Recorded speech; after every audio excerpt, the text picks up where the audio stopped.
So we're going to return to this idea of rates of change in calculus. Now, sometimes one rate of change is not going to be good enough to solve the problem. We might need two or sometimes even more to link them all together to come up with a solution. That uses our idea of implicit differentiation, chain rule, call it what you will. But that idea basically, I could rewrite dy dt as dy dx times dx to t. Now, let's just look at some examples. Block of ice in the form of a cube, an ice cube. One edge 10 centimetres long, hence all the edges of course are 10 centimetres long. It's melting, its dimensions decreasing at the rate of 1 millimetre per second. We're interested in knowing the rate the volume is decreasing when an edge is 5 centimetres long. Just draw myself a little picture. Often I will with these sorts of questions just to get my head around what's going on. Simple little picture. It's a cube. I'll label one side, call it x. What are we interested in? We're interested in finding dv dt. So I now go through the problem and see, well, what have they given me? Have they given me any rates? And they have.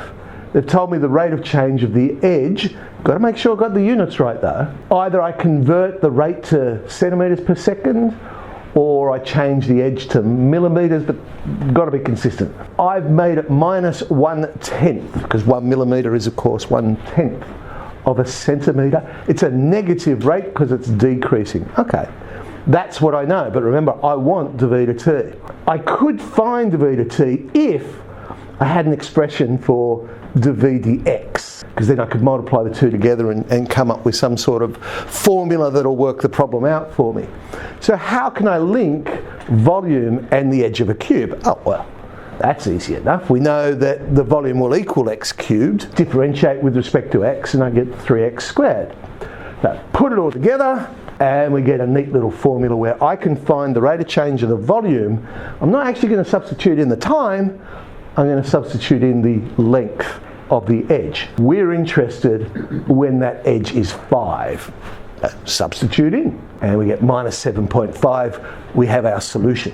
So our volume is decreasing at a rate of 7.5. The units for this would be centimetres cubed per second. Let's try this one. A vessel in the form of an inverted cone with an angle, with a vertical angle of 90 degrees. First thing they simply want us to do is find the volume of the water. Again, let's draw a little picture. There is an inverted cone. They've told me the vertical angle, which basically means the angle at the apex, is 90 degrees. Just drawing in the surface of the water there. Find the volume. Well, it'll have a certain height. So that's what I'll label x, because they told me that. The depth of the water is x. I can create myself a triangle there, and it will be a 45-degree isosceles triangle, because it's got to be symmetric. Therefore, the radius of this is also x. Find the volume. Well, volume, 1/3 pi r squared h. Subbing in, and there we have our formula, 1/3 pi x cubed. Water is going to be poured in at this rate, 0.2 centimetres cubed per minute. We want to find the depth, or the rate of change of the depth, once that water level gets to 4 centimetres high. So I want to find dx dt in this case. What rate have they given me? Water is poured in at a rate. Well, that's a volume.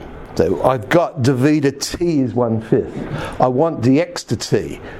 If I could link v and x together, then we can create our formula. Well, that's nice and convenient. Look at what we did in A.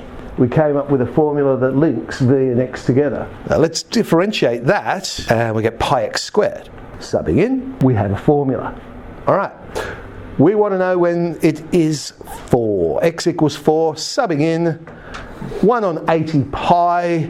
As a mathematician, I'm happy with that answer. If I was a science teacher, of course, I'd run to my calculator now and get an approximation.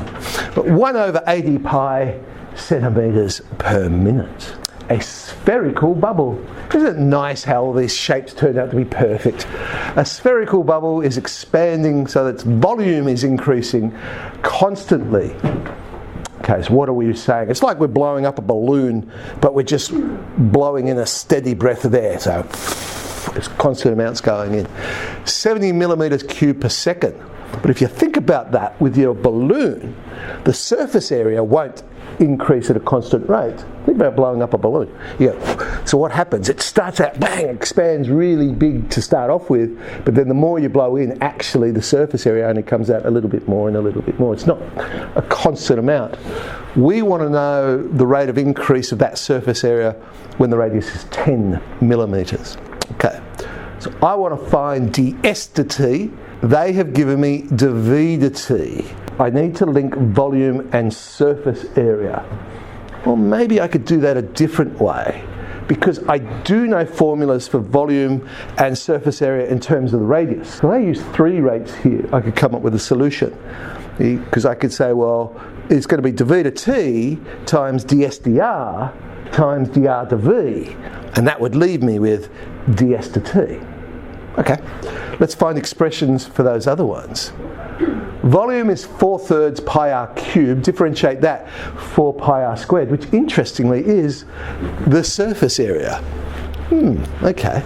Surface area 4 pi r squared. Differentiate that, we get 8 pi r. Sub all that in, and I now have this formula. It's 140 over r. Interesting. That's telling me that the rate of change of the surface area is inversely proportional to the radius. So again, it's that idea.